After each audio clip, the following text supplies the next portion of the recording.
Good evening. On behalf of Engineers Australia, I'm delighted to welcome you all to our Thought Leader series, Supercharge Your Productivity for Industry 4.0 with Additive Manufacturing. My name is Megan Purdy and I'll be your host for today. Firstly, in keeping with our custom, Engineers Australia acknowledges the traditional custodians of the country throughout Australia and recognises their continuing connection to land, waters and community. We pay our respects to them and to their cultures and to elders past and present and emerging. Before we get started today, I would like to acknowledge that today's webinar is being hosted with Engineers Australia's industry partner, Stratasys. Stratasys is headquartered in Minneapolis, Minnesota, and Rehovot in Israel, and has been a leader in the 3D printing industry for over 30 years.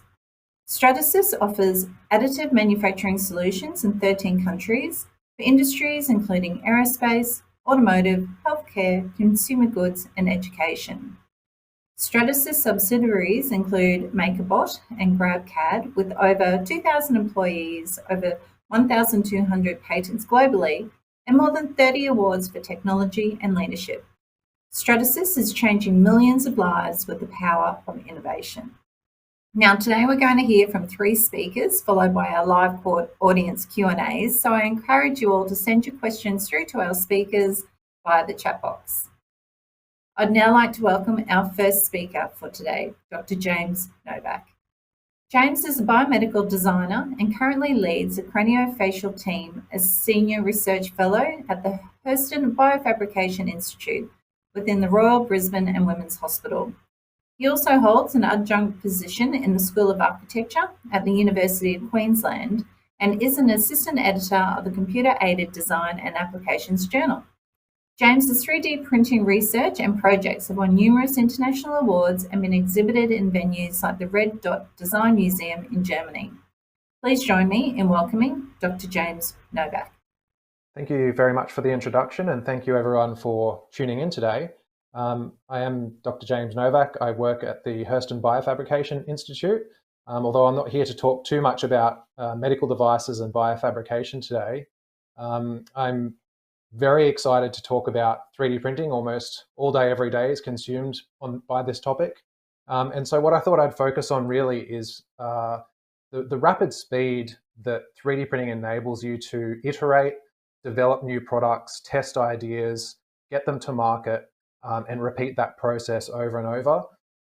One of the quotes that has really stuck with me over the years is from Kevin Kelly, who's one of the founding editors of Wired magazine. And he really talks about technology as this living, changing, fast-paced thing that means most of our products and most of the things we use there's never a finished point, a never finished product. Everything's constantly changing. And that's really what I see the advantage of 3D printing is it's that ability to rapidly change direction, pivot, do something new, modify a design, and tweak things in almost kind of a real-time scenario. So what I've prepared today are 4 quite short case studies. There's a lot more background detail we could talk about at another point in time, but I've tried to just pick out little bits that highlight why I'm really excited about 3D printing and what gets me out of bed in the morning around this technology. The first product I'd love to talk about is 3D printed surf fins. Hopefully there's quite a few of you online that are keen surfers, just like I am. And 3D printed surf fins are a really great area to explore because the product size is quite small. There's a lot of variation possible. And the kind of traditional ways of manufacturing a surf fin is very labor intensive and difficult. And so most surf fins today are mass produced. So you can kind of go to a shop, pick from a handful of different shapes and sizes, and that's what most people tend to use. But 3D printing really is a fantastic way to explore the full range, almost not quite infinite, but very, very large range of possible geometries and sizes and shapes that you could potentially use for surfing, and that might really dial in your performance to certain conditions. It's definitely not a new area. There's University of Wollongong is quite well known for having done some of this research over the last few years. But what really doesn't exist is a parametric or systems design that allows people to rapidly iterate for 3D printing specifically. So that's something that I've explored in recent years. And what really kickstarted this project was my escape from PhD life was kite surfing. This was back in 2014 when I got my first 3D printer at home, and it just made sense when I broke my first kite surfing fin to just 3D print a new one. Normally, a kite surfing fin will cost you around $15 plus, and in a very short amount of time, I was able to design, 3D print, test it out the next day kite surfing, and then repeat that process day in and day out when the wind was good. And for less than $1 for about 90 minutes or even less print time, you can rapidly go from an idea for a kite surfing fin to something that you're testing on the water, coming back in after a session on the water, changing that design slightly, making it a bit thicker, a bit taller, a bit more of a slightly different profile. And the next day you're out testing it again and iterating really quickly. So it's that fast process of product development that's really quite exciting and what got me into surf fins and 3D printing. One of the other aspects, and I won't go too much into this, but I put the designs out on a website called Thingiverse, which many of you have probably downloaded all sorts of random toys and bits and pieces from. But it's a really interesting idea in that rather than distributing the product, now we can distribute the file and allow anyone or controlled people to 3D print and fabricate that file for themselves, or from a service bureau or something like that. So Thingiverse, most of those files are free, but there are different ways and increasingly more ways that you can monetize those products and control a little bit more how those files are distributed. So these are just some examples on screen of people that downloaded my fins and either directly printed them and used them, or in the case of the one in the middle, actually altered the design to suit their hydrofoil and based their design off my original one. So I think it's kind of just a little showcase of ways that 3D printing is changing how people share and distribute products once they can actually manufacture them themselves. And really important, again, just to point out, these are desktop printers that are producing end-use products. Beyond kite surfing, I naturally led more into surf fin design, so a little bit larger, a bit more complex, a little bit more room for playing with geometry. A surf fin looks quite simple, but really there's a few key geometric things that are very closely linked to the performance you'll get from a surfboard and the way you will actually sort of carve and maneuver through the water. The great thing is you can actually break those down into quite strict sort of algorithmic tools or pieces of code to control a design. So that's where this project really evolved into more of a systems design rather than designing just a single surf fin in the traditional way. This was designed using Grasshopper, which is an algorithmic tool essentially.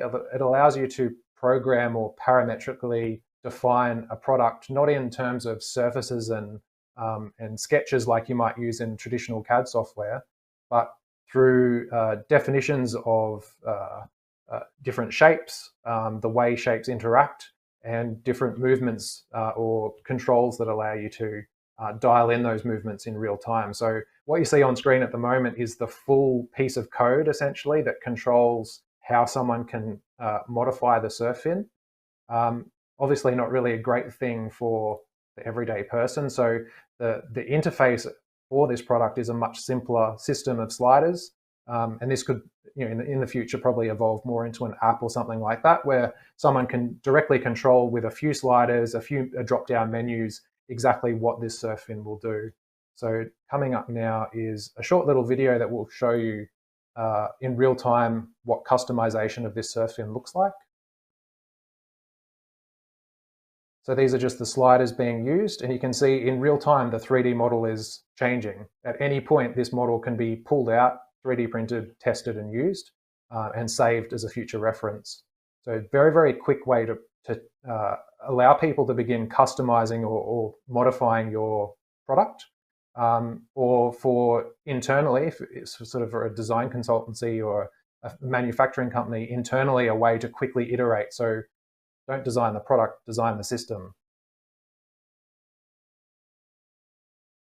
These are just a few of the examples over recent years. Originally using FDM for the surf fins, experimenting with powder bed fusion as well, particularly for a larger stand-up paddle fin to get sort of increased stability in the water. And then experimenting as well with novel materials that can be 3D printed, like carbon fiber and the ability to reinforce carbon fiber with continuous carbon fiber. And so this is kind of the latest where this project ended up, is experimenting with these more advanced materials, really being able to tweak stiffness properties, strength to weight ratios, those sorts of things. The infill structures, of course, inside the fin, which is something you just can't manufacture traditionally, and the effect that those infill structures might have on the final performance of the surfboard. Moving on to another case study, this is a much larger product, a piece of furniture. And what's really interesting about this is the really short time frame to go from the brief that you see on screen to design something that showcases what a large format FDM 3D printer could do, to the end product, which was 1 month. That's just kind of unheard of in the furniture industry, to have that really fast pace of development. So what I was given when I was at the University of Technology, Sydney, was a brief and a budget, $1,500, produce something big and kind of interesting for people. And my other limitation really was it had to be produced or 3D printed within 5 days. So it could be kind of monitored through the working week and not run over a weekend. This little video, I'll just let it play, I won't talk over the top, and just hopefully gives you an insight into how this product was developed.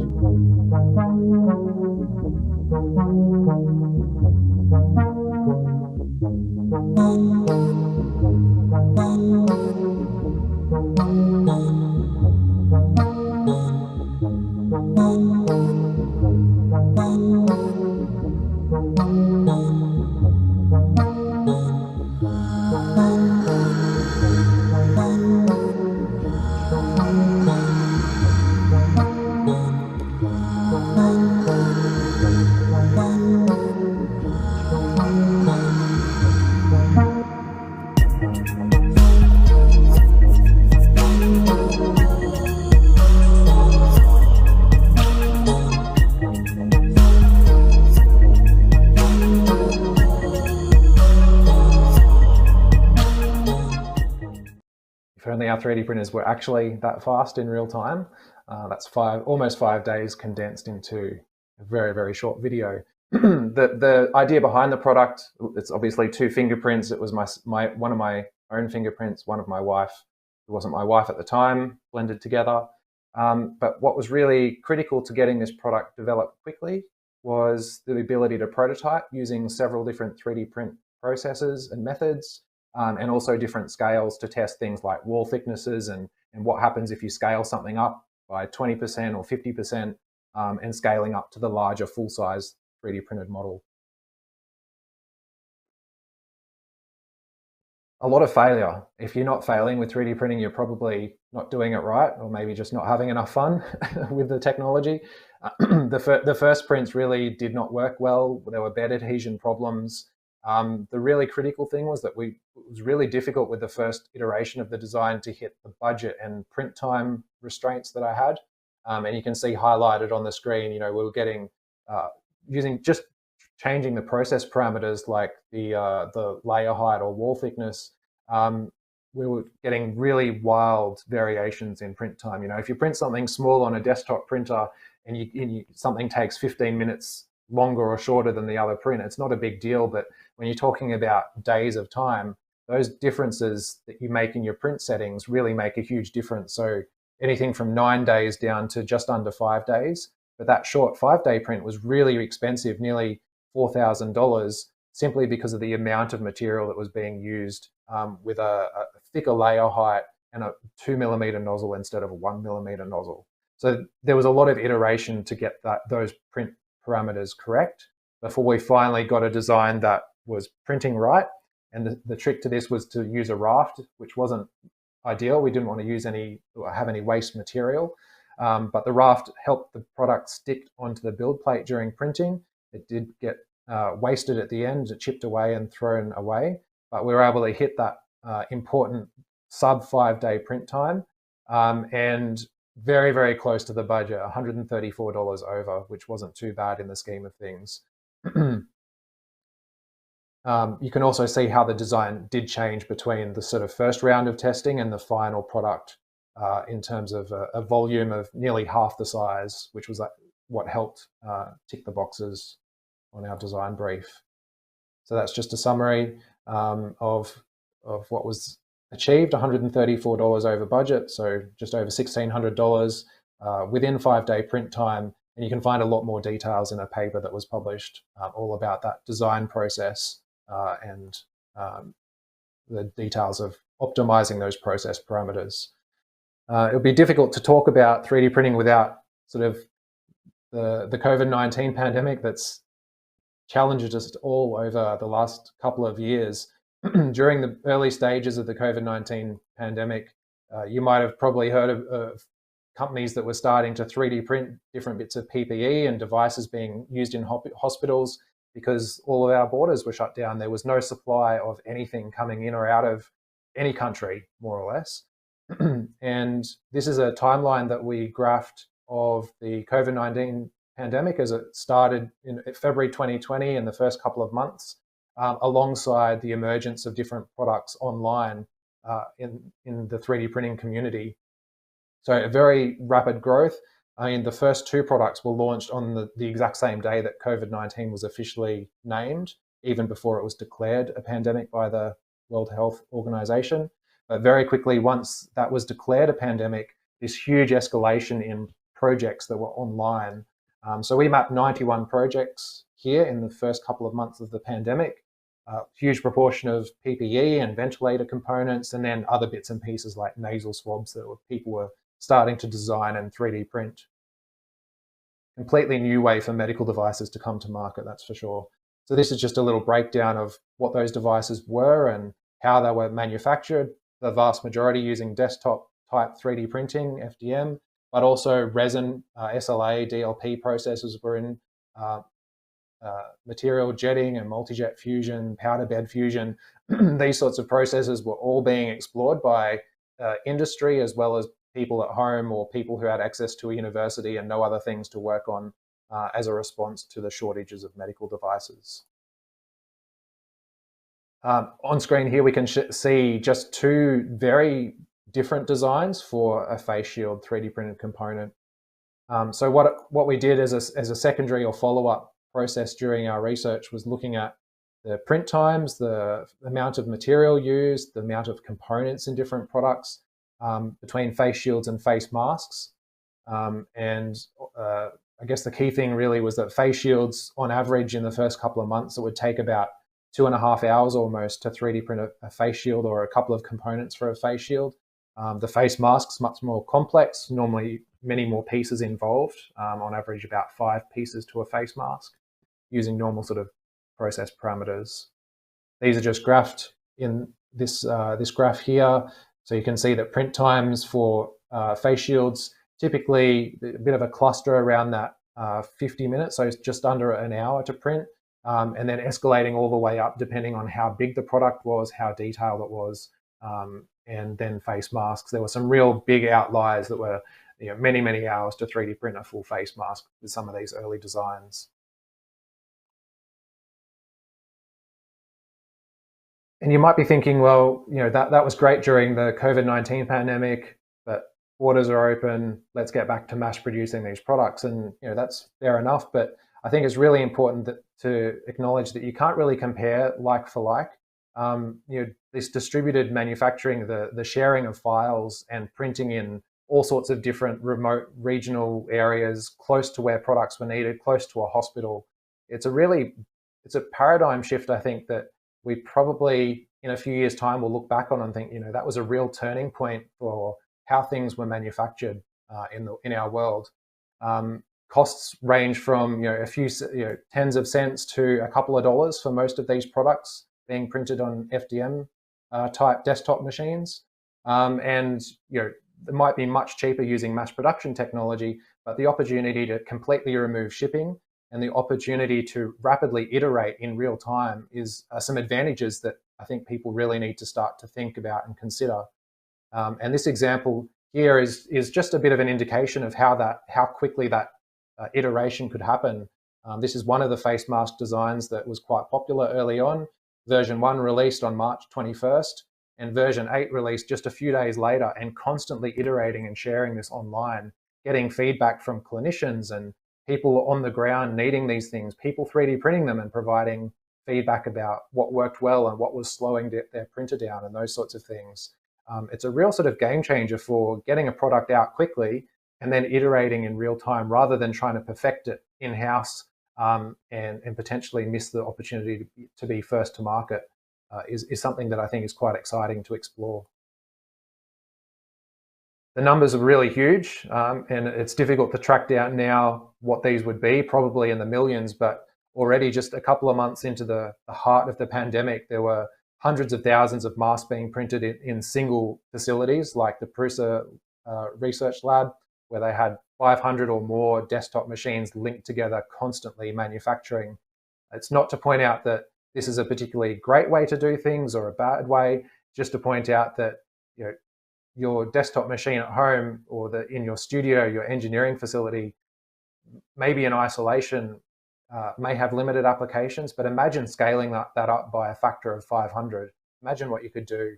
Imagine how quickly you could have products being produced and changed and altered to suit changing needs in the market, changing needs in very specific and niche areas. I think that's really what's kind of my message around this COVID-19 3D printing, and something I'm really excited to watch evolve and change over the coming years. How this is picked up by industry will be fascinating.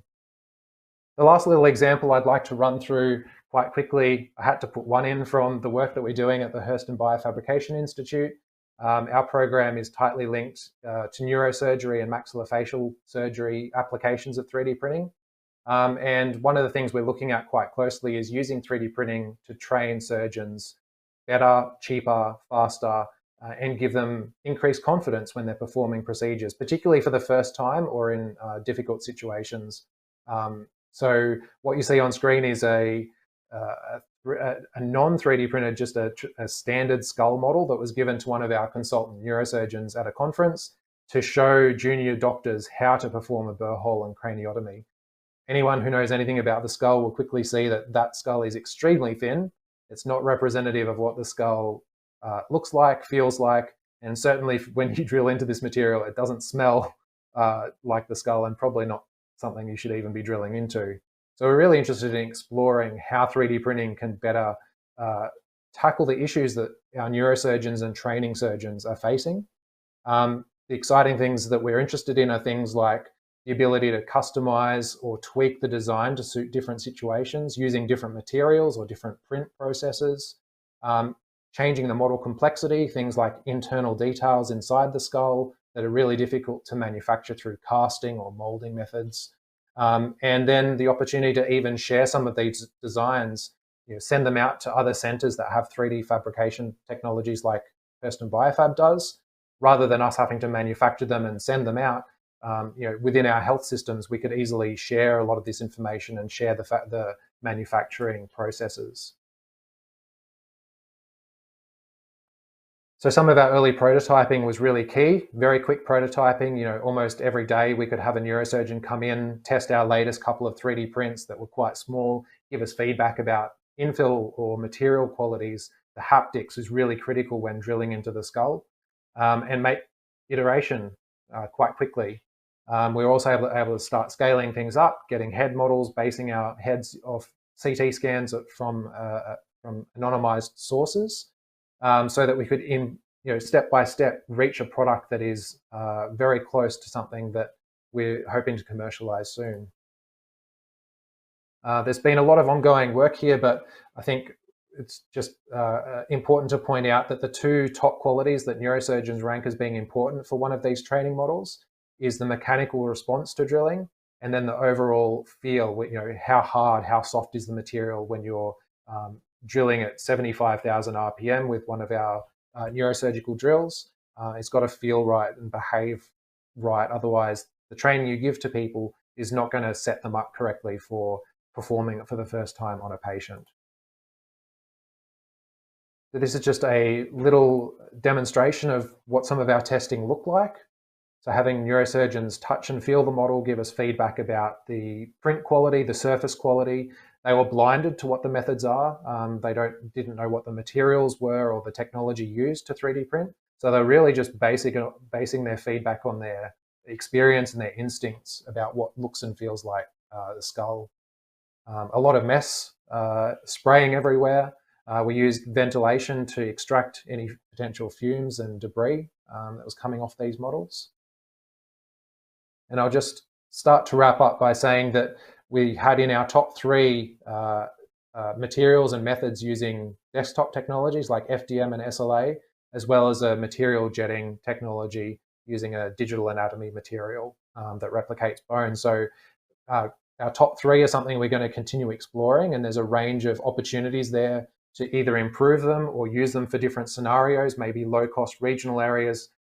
We can send out parts to be FDM printed, and maybe other higher end or large conferences we can provide using our high-end multi-material printing. So these are a lot of the questions we're asking, a lot of also the results we're starting to get using different materials. And I think it's quite exciting to see, quite a short amount of time, just a few months, our PhD student Nalinda has really gone from this idea or this need to a product that is sort of 80 to 90% of what a human skull actually feels like to drill into. So that's quite fast-paced development in the medical space.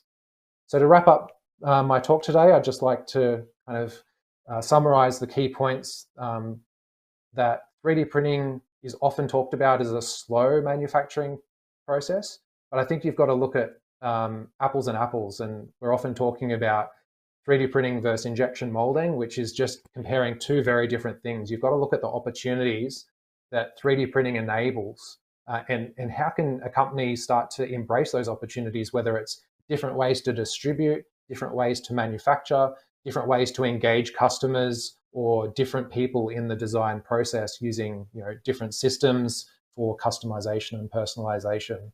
I think rapid iteration is really the key advantage that gets me excited about 3D printing. And that's rapid iteration, not just of prototypes, but rapid iteration of the products themselves, and changing to user needs in real time, I think is something that I'm really quite keen to explore. Always really important to remember 3D printing is just the end output of what can be a much more complex digital process.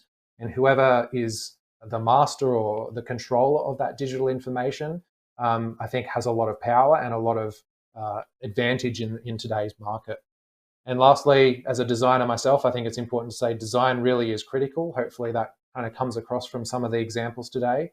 And it's not just about designing the right product, but designing the right system in the right place to support how that product is made, distributed, and interacted with. So thank you very much for your time today. I hope that was useful and interesting. And just a very quick plug for our upcoming book on 3D printing for product designers that contains a lot of really industry relevant strategies and approaches to adopting 3D printing. It's not written for academics, it's really written for industry, and that'll be coming out later this year. So thank you again. Happy to take some questions later on in the session. Thank you, James, for your input today. I would now like to welcome our second speaker, Ben Darling. Ben is an Australian-based 3D printing territory management professional and has been working in the rapidly evolving world of 3D printing for more than 10 years and has experienced and supported many customers in the uptake of 3D technology. With more than 30 years of manufacturing experience around the globe, Ben sees 3D printing as integral to the here and now, as well as to the long-term future of manufacturing and product development in Australia and New Zealand. Please join me in welcoming Ben Darling. All right, thank you, Megan, for the introduction, and let's go ahead and get started. First, thank you everyone for joining us this evening, and I hope that my presentation, I hope you find it educational. My name is Ben Darling, and I'm the ANZ General Manager for Stratasys, and we are a leading supplier of 3D printing globally, or 3D printers globally. So hopefully we understand a lot about 3D printing. Before I begin, I'd like to share with you what I'm reading right now. It's kind of ironic, but It is truthfully an interesting read for any business leader in the Australian manufacturing sector. Producing Prosperity, it's a book about arguing why developed countries such as Australia, America, the UK, etc., need a manufacturing overhaul. I really encourage you to add this book to your reading list and hope you enjoy it. So first, let's have a look at the 2021 3D Printing Sentiment Index. This is an annual report. It measures the top 12 countries and their level of market awareness and adoption of 3D printing. It also measures the overall sentiment toward the potential impact of 3D printing to users' business. Really great news, and pleased to see Australia made the top 12 in 2021 for the first time. We actually pushed India out. They're now number 13. This is certainly progress, but I would point out that our sentiment score is still lagging way below the average of 111%. There was also some research conducted examining the current use of 3D printing technology among early adopters in the Australian manufacturing industry. It was concluded that the use of 3D printing could become a likely alternative for manufacturing, especially for companies that are producing complex and low unit volume products, even right down to single unit parts or single unit components. Two areas identified in this research that could have immediate impact to the bottom line of users is the use of 3D printing for production tools like jigs, fixtures, and molding tools, as well as end-use parts. We'll address both of these in just a second.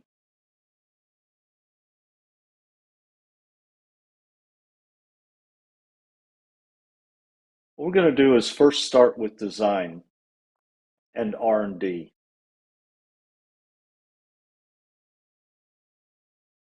What I've found over the last 10 years is many companies do not fully understand the value of product design, yet it could be a major factor in the success of a company's product in the marketplace.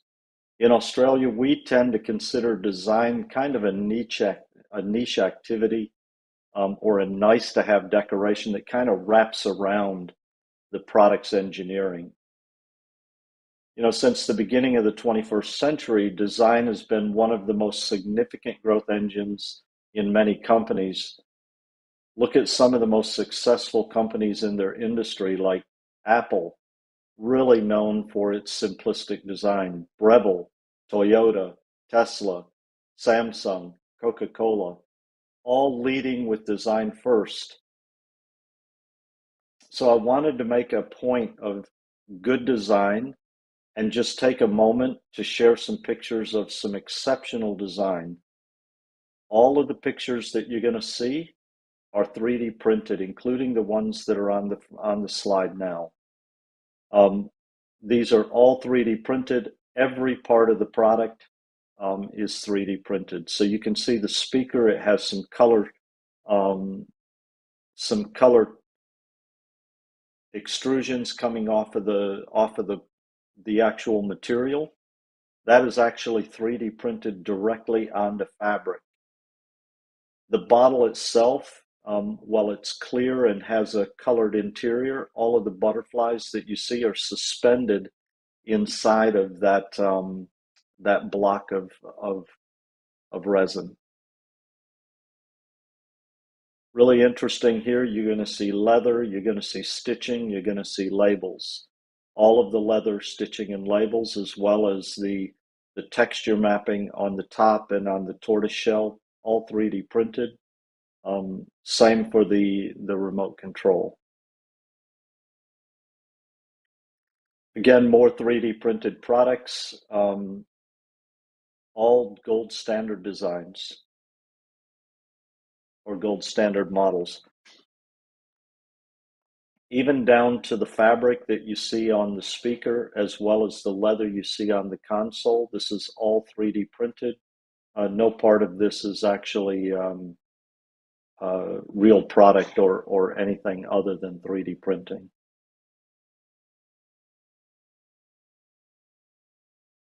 Just quickly, I'll make a quick point and then move to the more engineering aspects of the presentation. 3D printing in full color and full texture is now allowing designers and engineers to iterate more with less costs and in less time. So in the example that you see, this is a typical process, 24 weeks in total, costing about $60,000 and only producing 5 iterations, mostly because of the cost of the physical model in a traditional manufacturing environment. When you move this to 3D printing in full color along with full texture mapping, now you can compress this time to 20 weeks. You can reduce the cost by $10,000 and you can increase the number of iterations to 15. So it gives you more time to explore design and to make sure that you're getting your design right.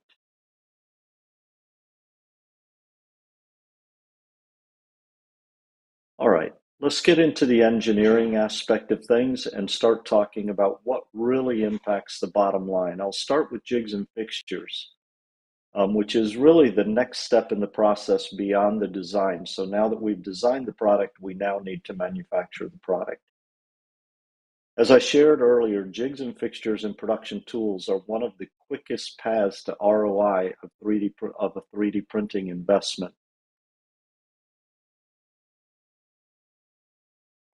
You'll see 5 pictures that equal 5 case studies on this page. Now, following all of these pictures, there are case studies in the physical file. I'll just quickly show you. This is one of the case studies. But what I'm going to do is I'm going to actually wrap all of this up in a single presentation. If you would like the presentation, please don't hesitate to email me or email Engineers Australia and we'll get the presentation to you. So let's get into what you're actually seeing on the frame or on the slide. This first one, or picture number 1, is actually a quality and accuracy checking gig. This particular jig is a simple hand check.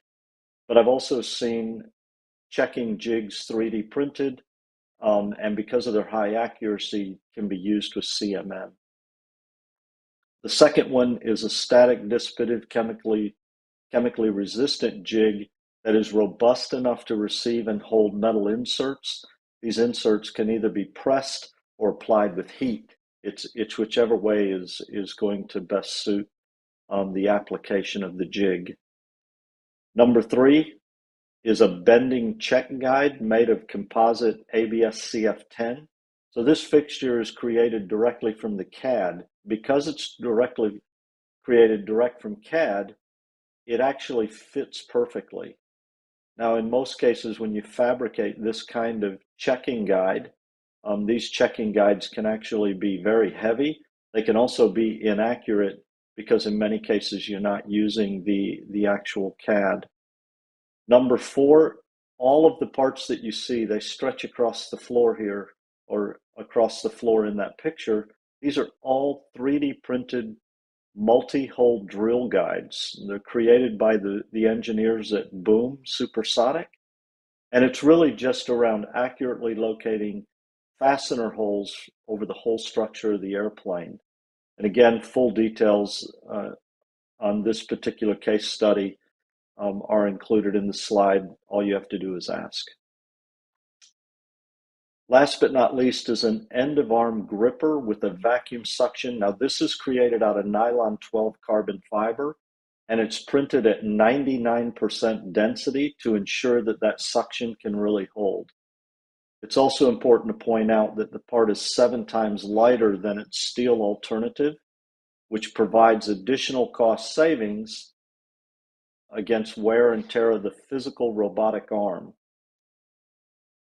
So again, all contributing to your ROI.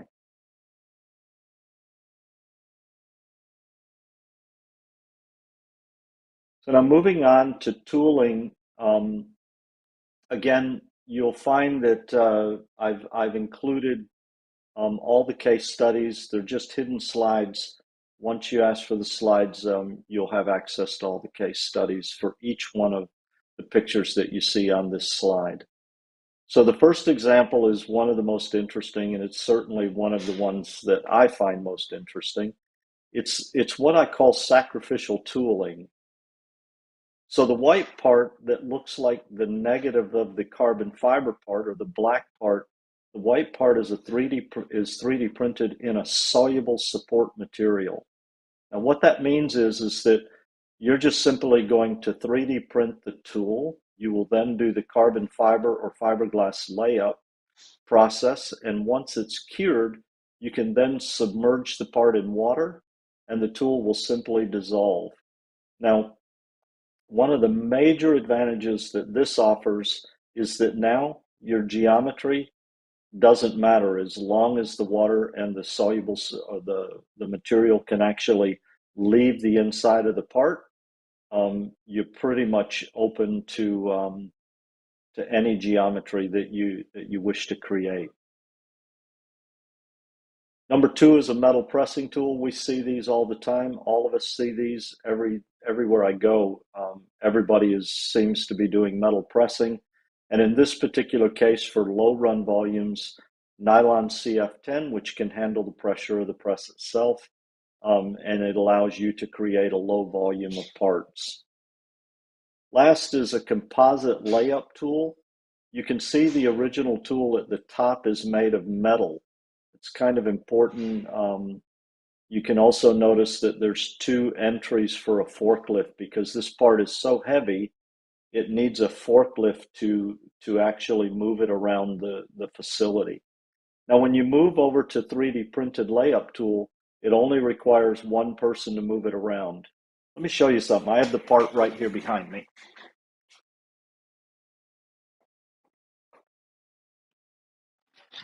So you can see this part, it's fairly light. It's a bit awkward because it's big, but it's also got sparse infill.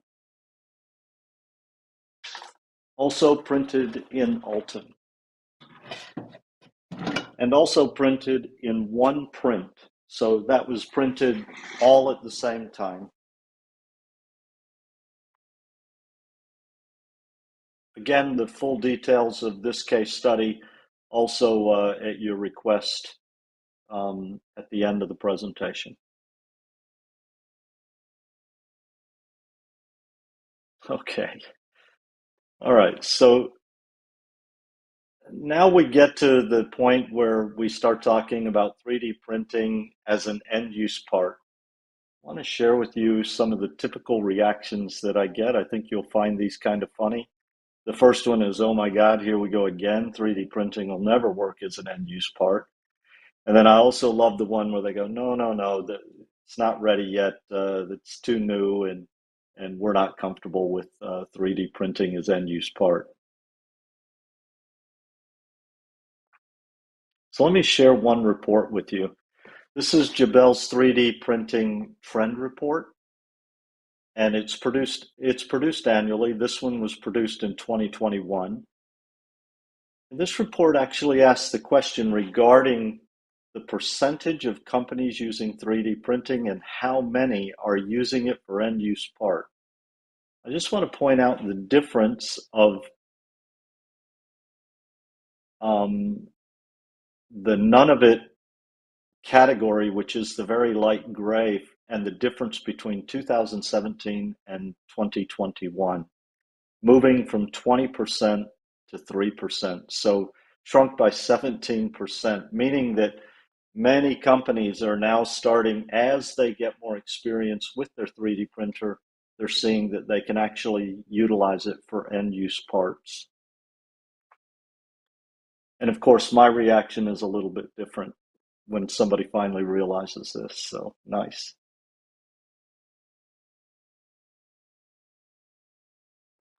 So let me share a few examples of end-use parts that I hope inspire you to consider end-use part for your product or your processes.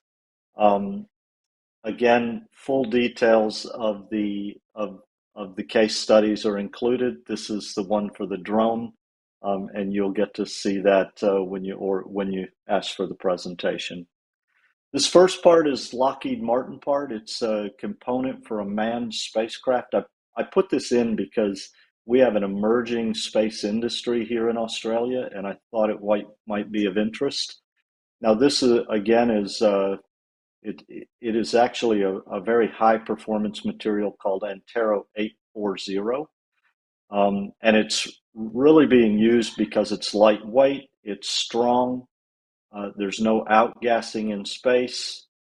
The long process of making design updates or enhancements makes meeting the time launch or the time to launch schedule difficult at all if they have to make it in traditional ways.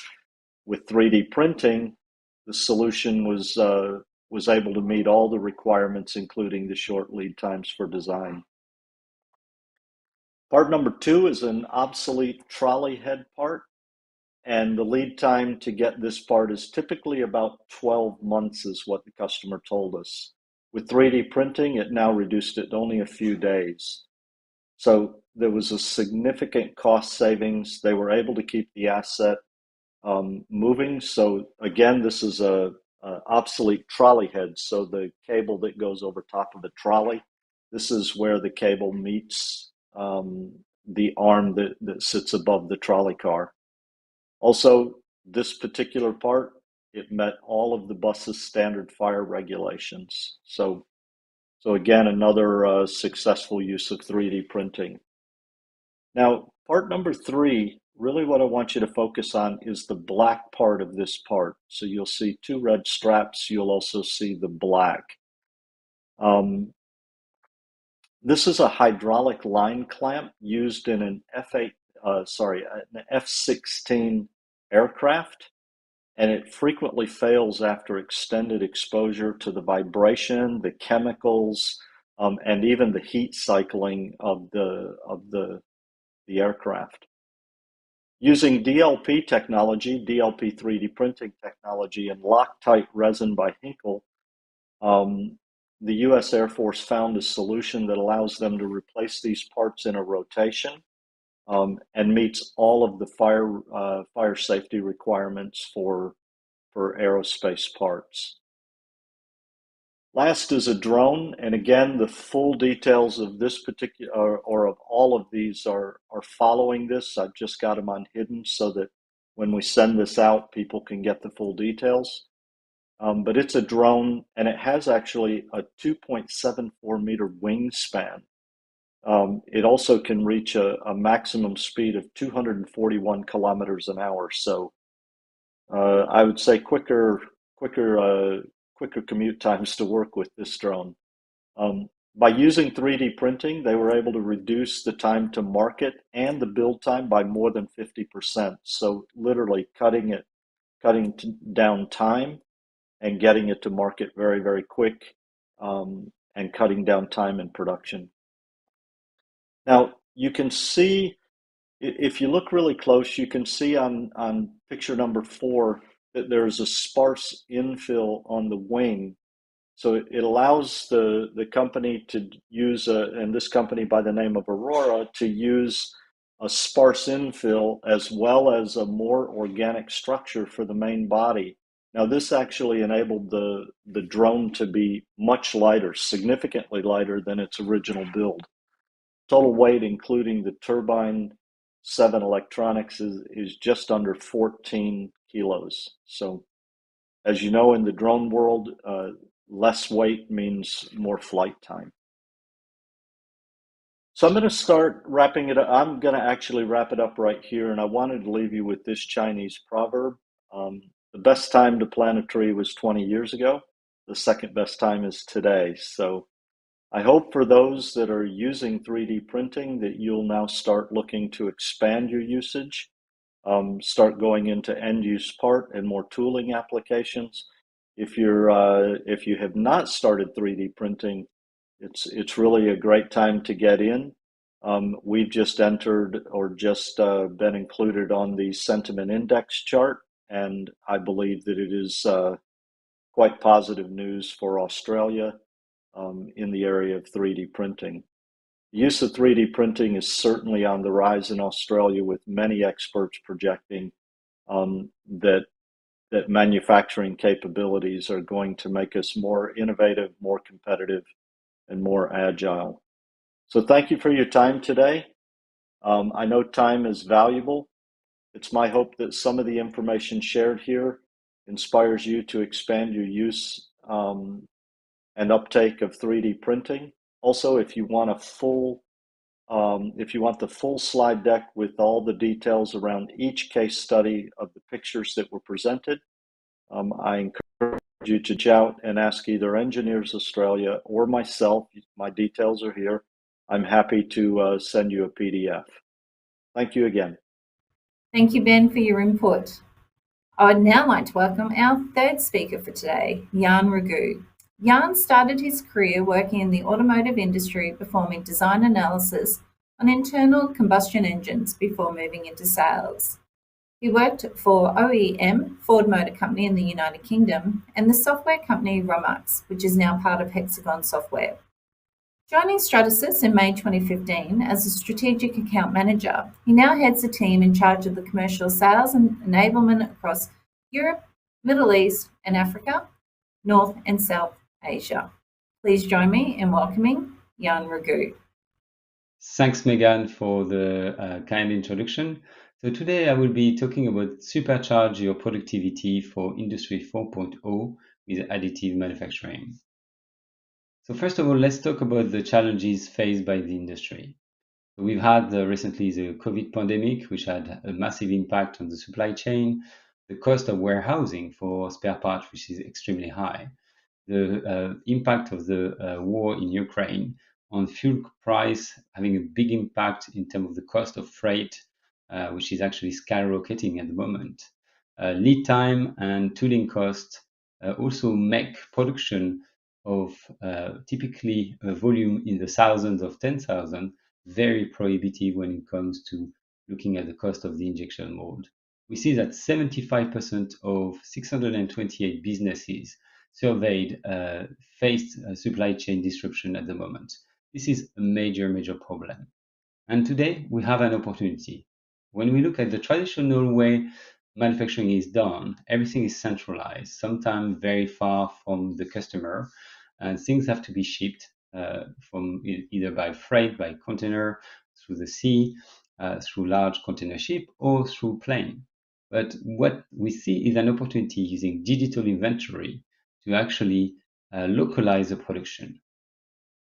So let's look at what typically a customer using a digital inventory and a 3D printer can do. They can actually move away from having large number of spare parts or stock in a warehouse and have actually the production being produced on demand, which makes it much faster and much leaner, which is obviously providing a better service to the end customer, but also reducing their footprint in terms of CO2 emissions, thanks to the fact that they have a more local production. When it comes to the Industry 4.0, you can see that we can now actually have a central center of excellence, for instance, in the UK, and a production site in Australia, for instance. The same CAD file can be securely sent through the cloud to the factory. And this is really a fantastic opportunity for company to move away from physical inventory to a digital inventory. This is real Industry 4.0. And Stratasys has developed software and hardware which enable our customer to do it.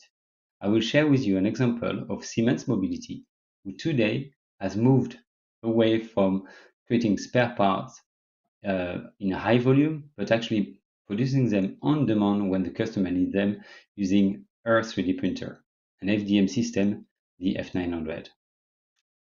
Now let's look at the different type of applications that additive manufacturing can cover. It's not just about the production. The 3D printer are being used for design, engineering, manufacturing aid, jigs, fixtures, and tooling, but also as well as volume production. Today, we will focus on two different technologies. FDM, which was invented by Stratasys about 30 years ago, which is fused deposition modeling, which extrude a filament, and the SAF technology, which is a volume production technology, which can be cost effective compared to injection molding, up to tens of thousands of parts. Let's have a quick look at H350, which is the first printer from the SAF technology, which offers the best cost per part across all the additive manufacturing technology and the best for production volume through its throughput and its speed. Now, if we look at the H350 printer itself, as you can see in the top left corner, you can see that this printer is actually already using multiple parts inside the printer, which are actually printed from the previous generation. But more recently, we faced a challenge on one of the components. An electronic circuit was actually in disruption in terms of stock, and we couldn't get these components. So we actually had to look for alternative supplier and alternative components. We were able to find a solution, but it needed a fan to be cooled down. Our engineer were able to design a bracket, as you can see in the picture on the bottom left corner. This bracket was actually printed with the SAF technology and therefore solved our own supply chain issue. Now I will look at, does it make sense? That's probably one of your most fundamental questions. Does it make sense to use additive manufacturing instead of CNC manufacturing or injection molding?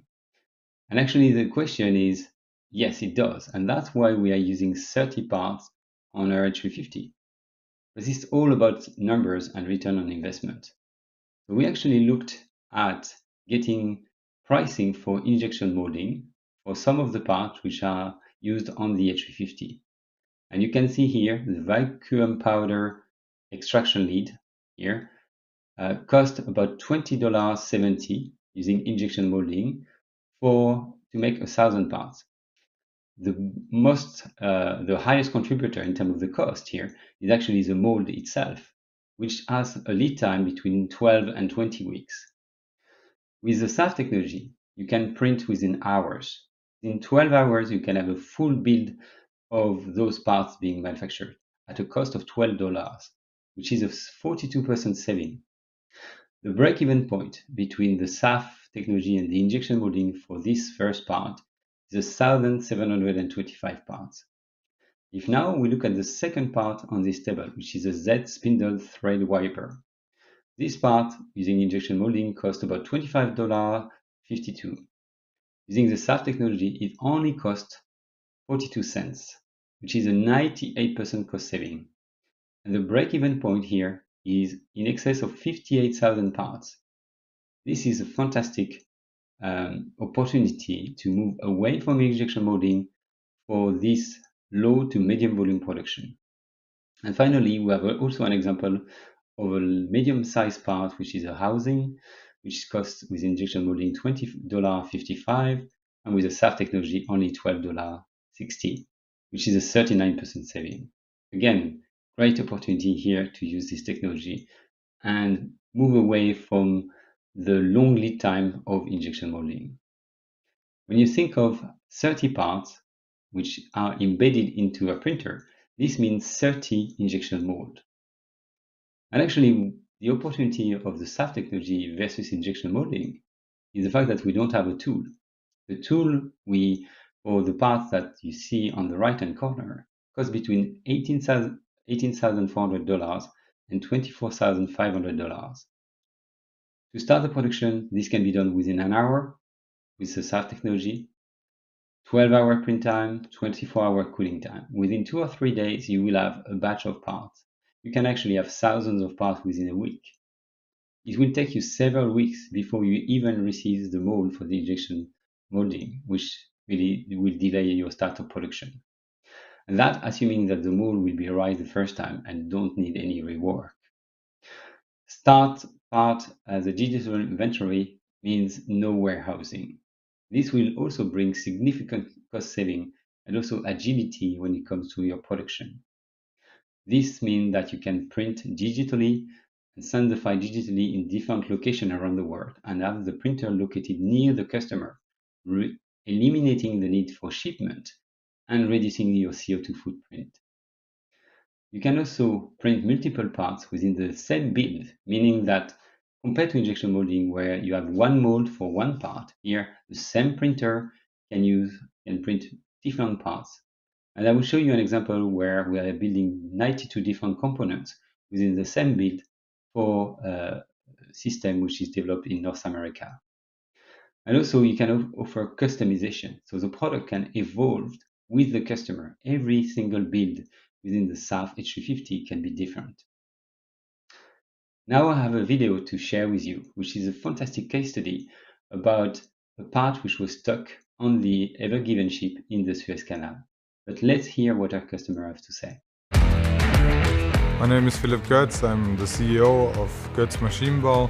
Some month ago, one of my customers asked me for helping out because he had some molded parts on the grounded ship in the Suez Canal, and they asked if we can help them out with these parts. So we were thinking about which technology of 3D printing we're using, and at the end we decided to use the SAF technology from Stratasys because with other we had some issues with warping, and so we decided to print them on the new H350, and we could get like 3 up to 4 parts in one build tray, and we could deliver the parts in 2 weeks. Our customer was very happy because we solved his supply chain problems with our fast response, and he could deliver his machines in time, and he didn't have to pay a penalty.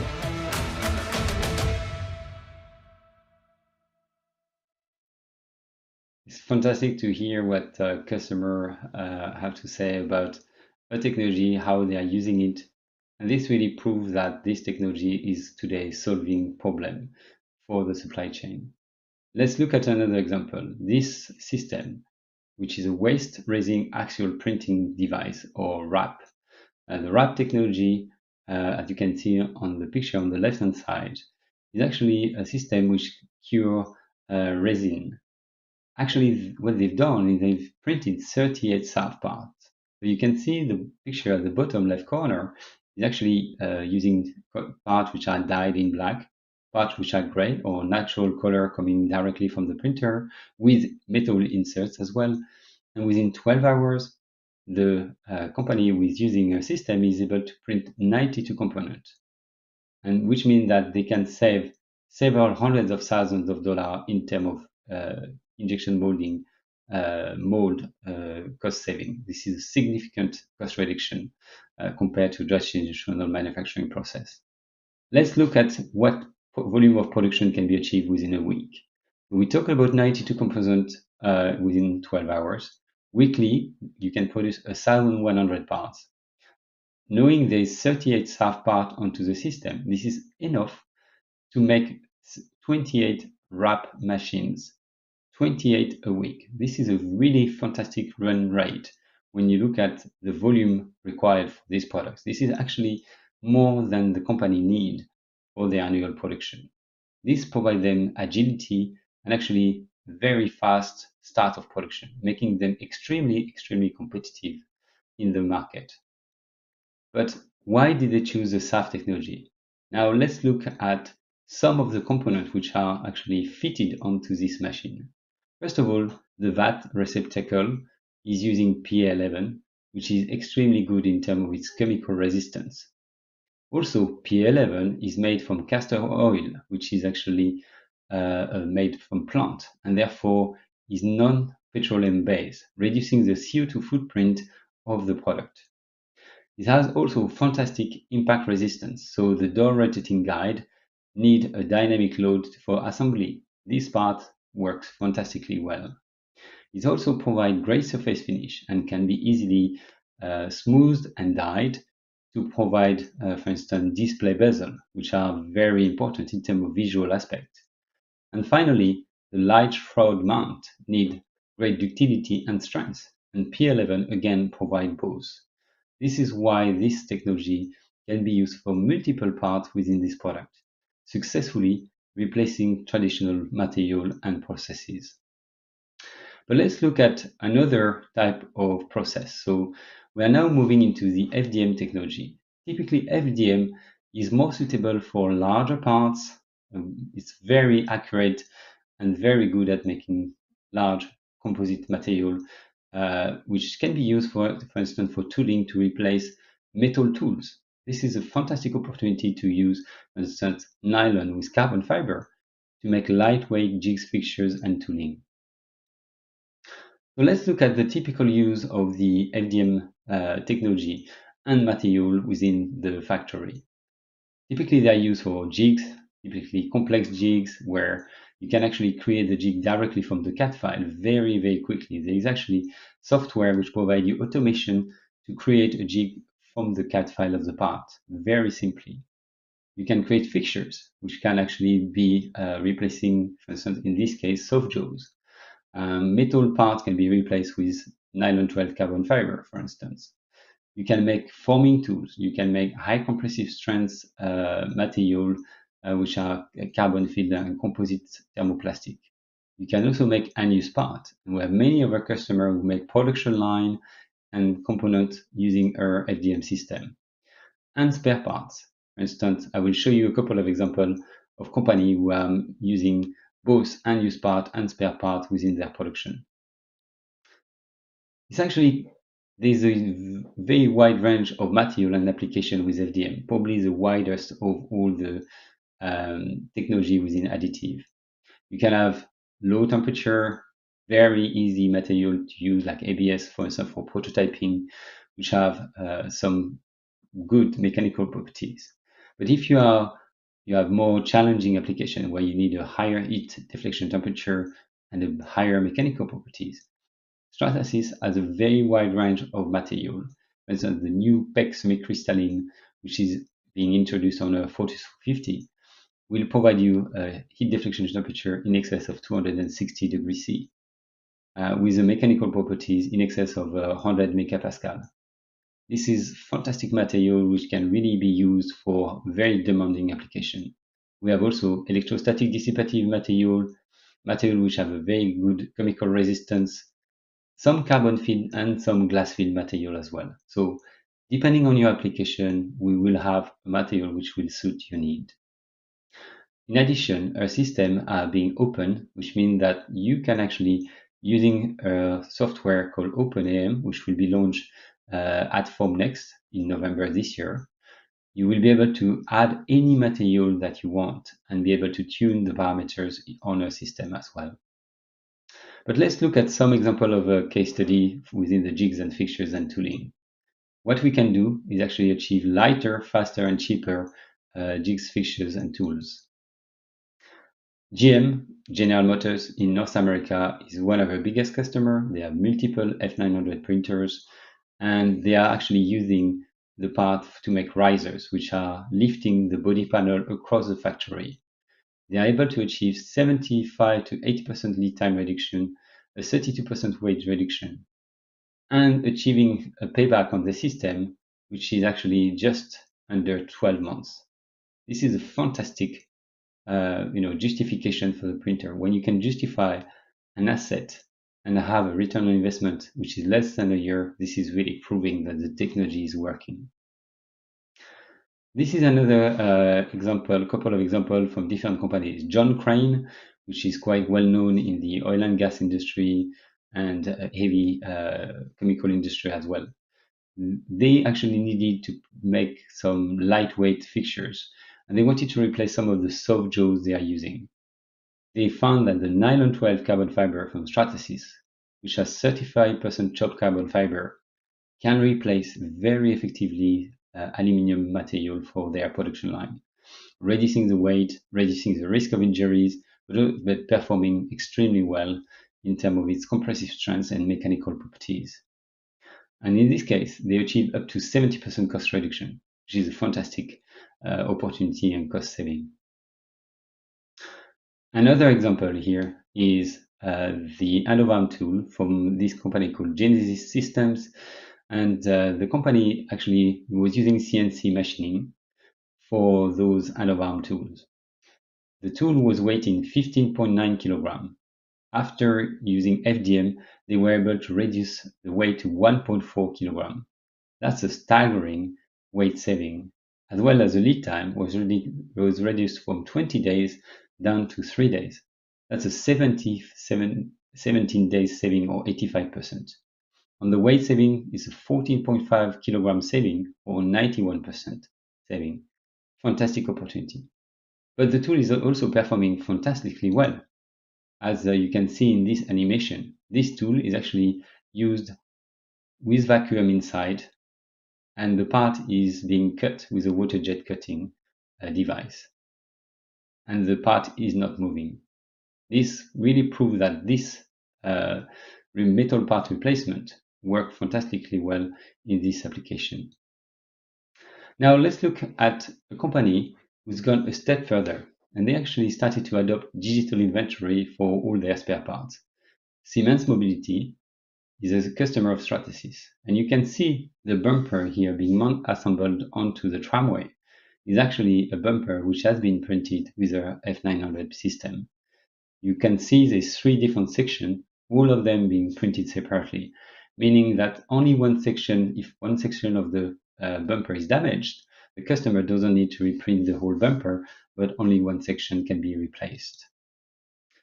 You can see here the F900 printer from Stratasys, which is installed at Siemens Mobility. And they are actually saving a significant amount of time using a system.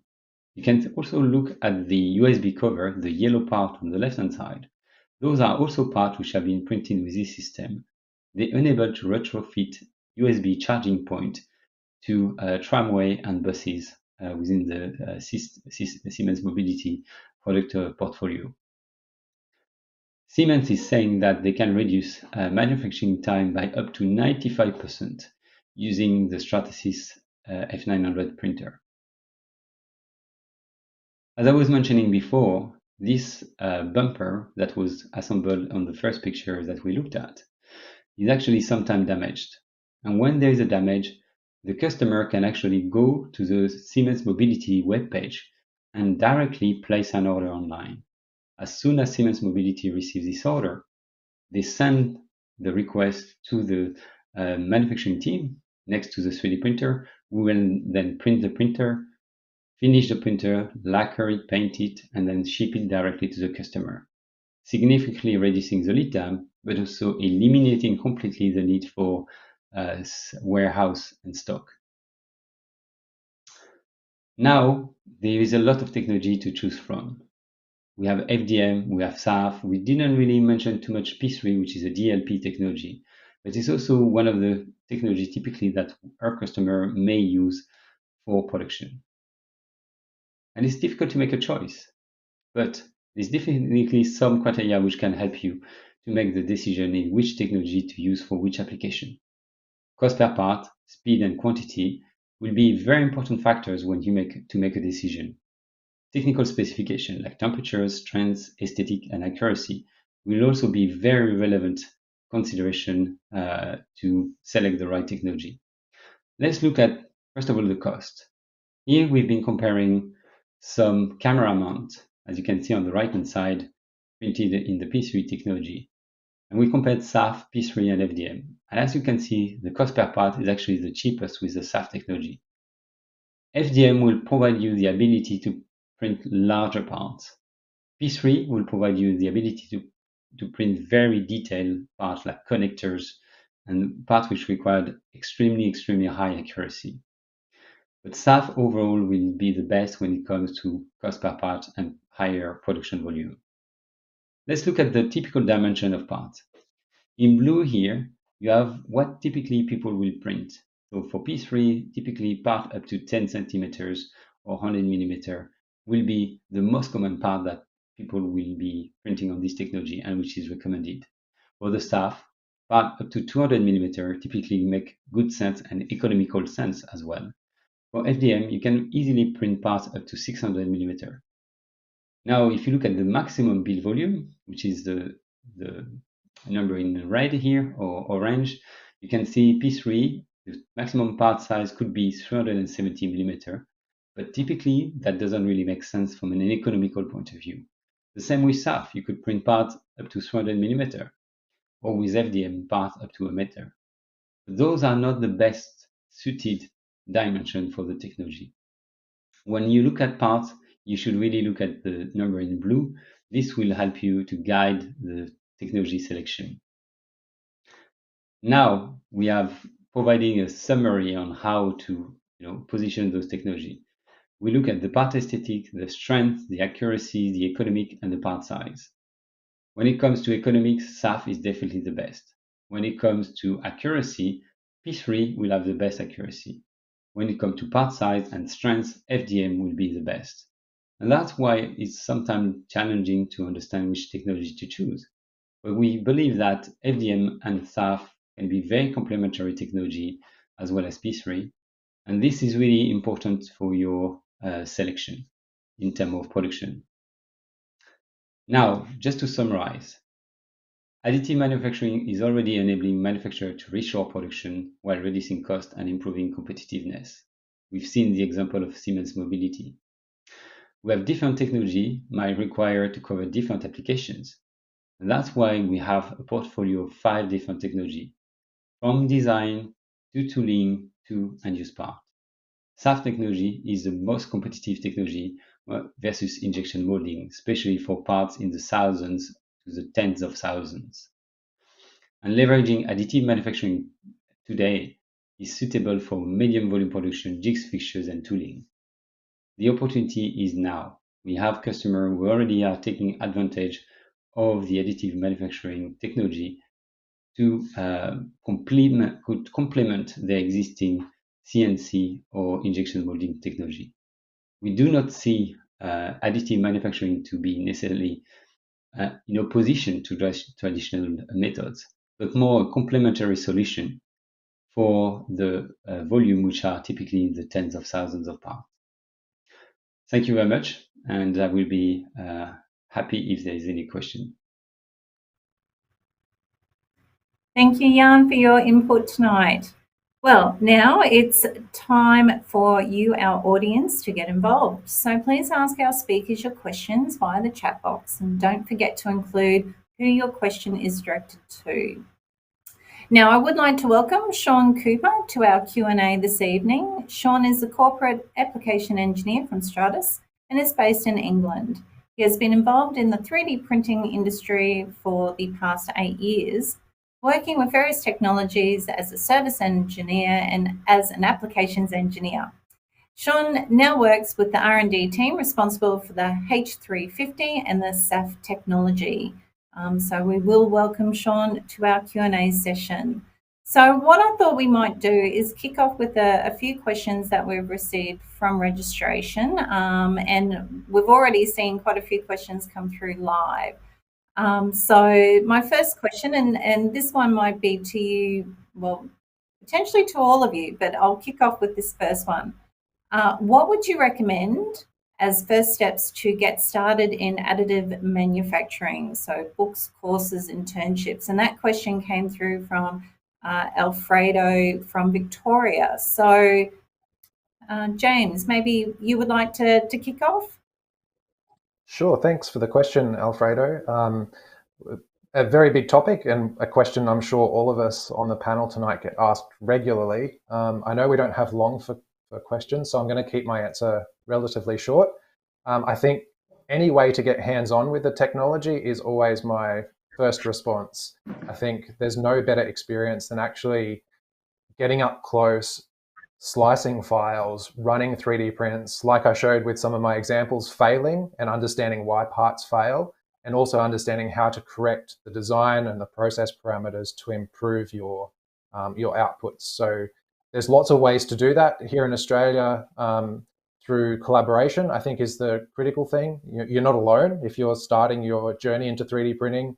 Plenty of fantastic companies around, just like Stratus is, who can support. Plenty of fantastic maker spaces where you can get hands-on with short courses and running 3D prints, testing little parts. Plenty of universities who sometimes people forget that universities are not just a place to go and learn as a student, but actually a place to collaborate and get access often to really high-end 3D print technologies, whether it's polymers, metals, composites, all sorts of different things. Many of the universities I've worked in over the last 7 or 8 years specialize in additive manufacturing. So I think those are probably my key points. Get hands-on and find ways to collaborate locally and as much as possible here in Australia. Excellent. Ben, did you want to add to that? Yeah, look, I actually will add to that. And James, don't be so modest. This is one of the first books coming out of Australia. There's a few of them, but I actually recommend reading. As you can see from my presentation, I'm an avid reader. But I would also parrot what James said about collaborating with universities.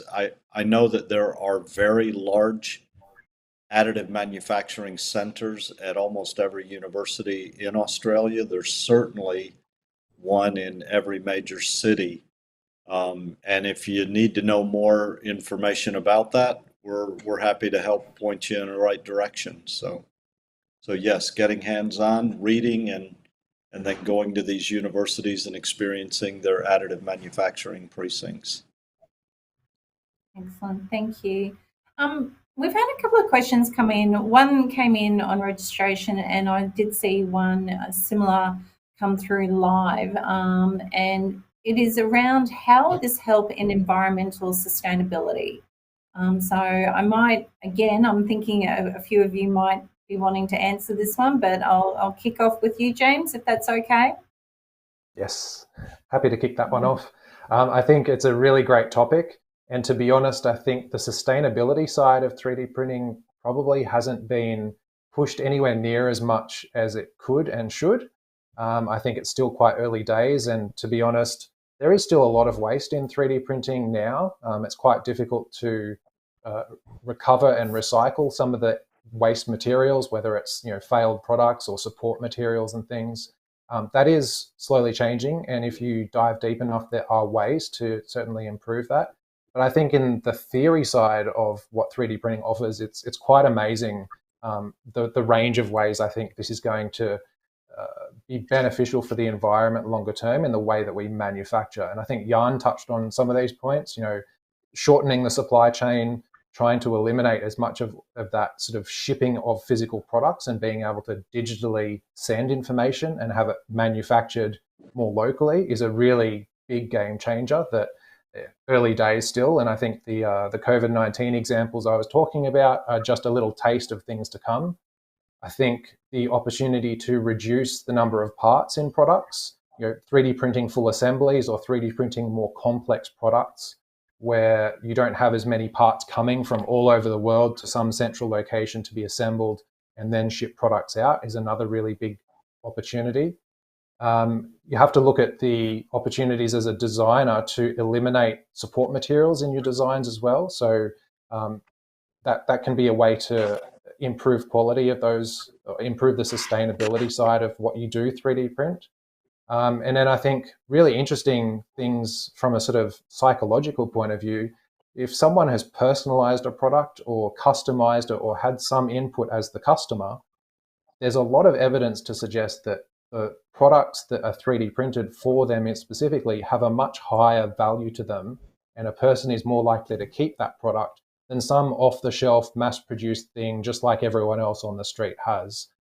So I think that's going to be another one of those longer-term opportunities to explore that might have a big impact on sustainability. Excellent answer. Ben or Sean, do you would you like to add to that answer? Look, I would parrot what James said. There's certainly some waste in 3D printing in terms of sustainability, but there are so many upsides to it when you really look at it in the 30,000-foot view and compare it to subtractive manufacturing. So I parrot a lot of what James just said. Excellent. Thanks, Ben. Well, I'll move on to another question that we had come through, and this one was from Mal Cook, who is from WA. And his question is, with an exponential rise in adoption of AM, what do you see as the most efficient way to grow knowledge and adoption of appropriate design skills and tools for AM? Look, I'll take this one first. I'll let James rest for a second. Malcolm, what I would say is first and foremost is making sure that you are looking into, and again, going back to universities, any coursework that they have around design for additive manufacturing. This is key. Most of the universities, while they don't have a individual 3D print skills development, they do have a lot of coursework around skills development in particular verticals.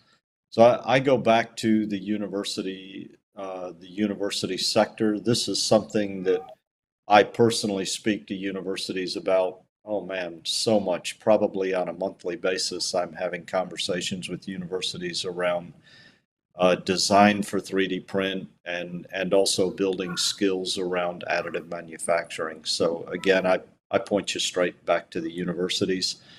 Most of them do address this at some level. Excellent. Thanks, Ben. A live question came through, so I might, hopefully, Sean, you'll be happy to answer this one. And it came through from Chris Murphy, but I'm sure it'd be based. Well, what I might do actually is Chris did put it towards James, so I'll send it through to you, James. It is, can you talk about quality control in 3D printing? How is it approached?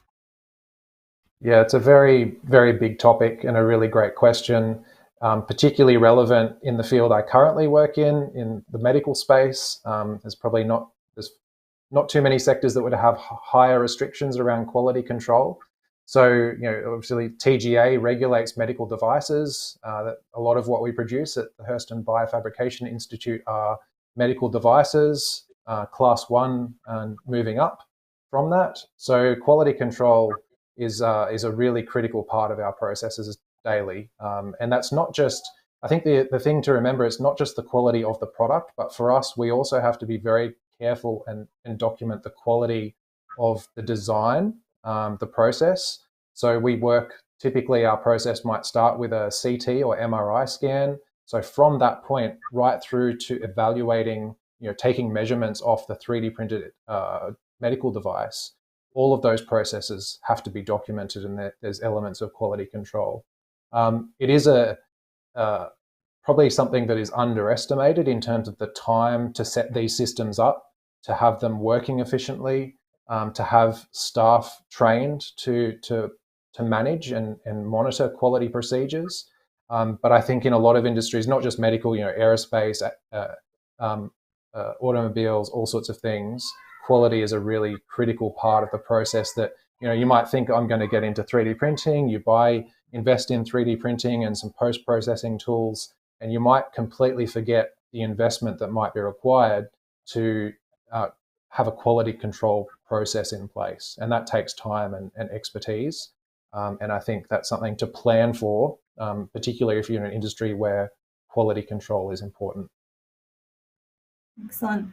I've got a question for you, Ben. It's another live question, which has come from Richard. So thank you, Richard, for watching tonight. And his question was, do you use generative design in your software to achieve some of these more organic looking products? Yeah, really, really good question, actually. Now, we at Stratus has partnered with Topology.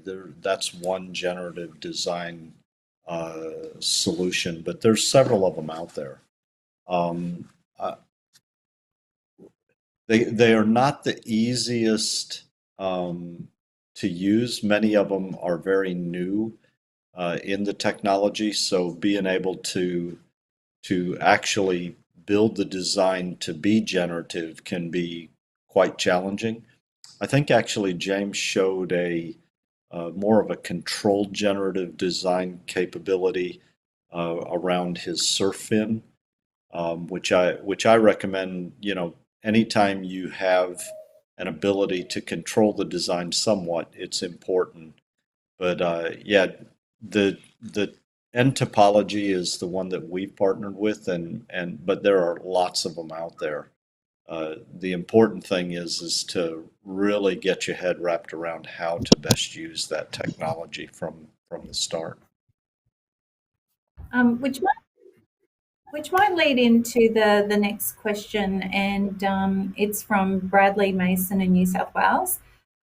Which additive manufacturing methods and materials produce the best smooth surface finish on the part so as to not require deburring and sanding after printing? I don't know who might want to start that one. I'm happy to take that one as well, and then anybody can join in on this. But when it comes to best surface finish, it's really according to what you're talking about in terms of your part and your component. The part and the material that you're getting ready to produce.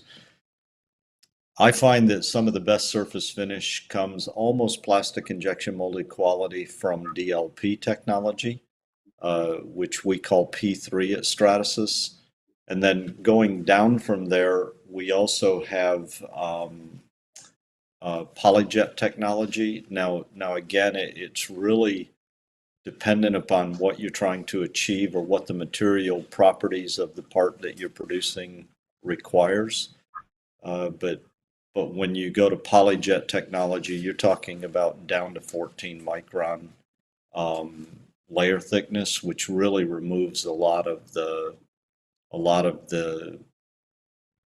not just a lot of the layering, but also the physical support removal process is really either a water jet or a water bath. So either dissolving or jetting away water.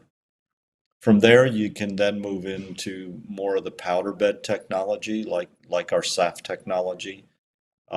There generally you can see layers, and it does require a light sanding, but much less sanding or blasting than say an FDM technology, which is the typical 3D printer that most people have in-house. I think I'll leave it there and let the others join in on this answer, but that's kind of my step stool approach to finish. Yeah, Sean, I think that's a very good sum. Oh, sorry, James. Sean? You guys go. You go ahead. I'll just quickly, DLP, I agree. If you're after something if you're talking about smooth surface finish, approaching injection molding, we're having fantastic results with some of the DLP technologies we use that require absolutely no post-processing unless you want to try and improve clarity or something on some of our translucent parts to try and see through what's happening underneath for different medical devices. But I will say also, I'm one of those believers that the surface finish that comes off the printer in a lot of cases should just be left as is. It's a bit like a nice bit of wood, piece of timber.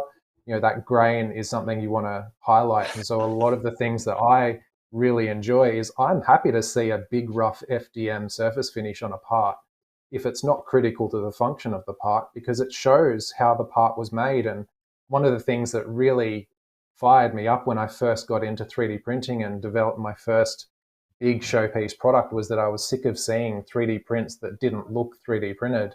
So, I appreciate there's plenty of applications for nice surface finish, but, I think don't be afraid to just show the manufactured telltale signs of a 3D print either. Awesome. Sean, did you want to add to that? Yeah, it's a really individual, want and need is the finishing, and there's a lot of different ways that finishing can be achieved. Ben touched on it, and obviously James, I kind of agree. I like the way that 3D prints look. We're kind of purists in that sense, but then really it's down to what the end use of the part is. For SAF technology, we have various different forms of finishing. We have shot peening, which gives a really kind of a matte finish with a scratch resistance. You could also tumble the parts, which is done in a vibratory tumbler using various different kinds of media. But then you can also vapor smooth it, which gives it a really consolidated, smooth surface. And that kind of depends on what your end use and what your goal is. Thanks, Sean. We are starting to run out of time. I've got two more questions. So one, hopefully it's a bit of quite a specific question, and it came from Remy from New South Wales. Can a 1.4 metre, I think, diameter metallic or high-strength composite structure be printed? Look, I'll take this one. This one, it's a very specific, very technical question. Remy, my details were on my PowerPoint. I hope you got them. I'd like to go into this more. The answer to the question is yes, but the additional part of the answer is very geometry dependent. So happy to have a much more detailed and technical discussion about this particular question. Thanks, Ben. Look, I might go to our final question for tonight. And this one's came through from Parashad from Western Australia. Now, he has asked, could you please talk to me about Industry 5.0? So, Ben, I might throw this one to yourself. Sure, not a problem. It is a term that we're starting to hear a lot in the industry. I think 4.0, as it's generally put, is started sometime around 2009, 2010, 2011, somewhere in there. We started really hearing this globally. Now, its focus was, of course, on Internet of Things. It was on connection of machines with more system connection of machines. It also was focused on robotic capabilities but it is kind of an all-encompassing statement, Industry 4.0. Industry 5.0 is now starting to integrate more the human factor. So we'll more of the cooperative technologies that actually can work right around a human and actually interact with humans, as well as avoid hurting somebody, of course. Now, additionally, for Industry 5.0 is starting to focus, as I said, more on that human factor, but also more on skilling up the humans to work with machines. So there is quite a skilling up or training and education factor around working in a more integrated way with a lot of the technologies that we're seeing emerge in Industry 4.0. By the way, we at Stratasys are very focused on the human factor of 3D printing. And why? Because in the question before the question before regarding finish of part, support removal, etc., we at Stratasys are really starting to focus a lot of energies on support removal and automation of that process. And I know for a fact that that's actually with many of our competitors as well. So it's integrating humans and really looking more at the human impact of Industry 4.0 is really where 5.0 is focusing. Awesome.